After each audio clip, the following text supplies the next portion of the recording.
તો વાળીનાથ ધામમાં પ્રધાનમંત્રી નરેન્દ્ર મોદી અને મહેસાણાના જ્યાં તરફ વાળીનાથ ધામ ખાતે વડાપ્રધાન મોદીની ઉપસ્થિતિ રહેવાની છે। વાળીનાથ ધામ ખાતે પ્રાણ પ્રતિષ્ઠા મહોત્સવમાં તેઓ હાજરી આપવાના છે। કરોડો રૂપિયાના વિકાસના કાર્યોનું લોકાર્પણ થવાનું છે। ખાતમુહૂર્ત પણ વડાપ્રધાન કરવાના છે।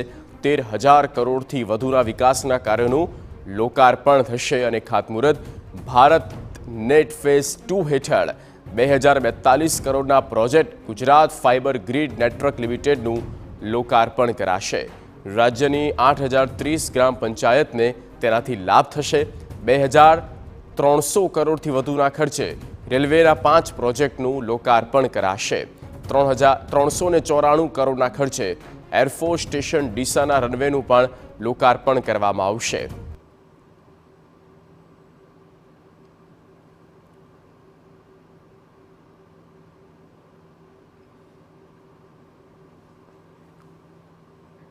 તો વાળીનાથ ધામ અને તેની વિશેષતા પણ અમે આપને બતાવી રહ્યા છીએ, દ્રશ્યોમાં આપણે બતાવી રહ્યા છીએ।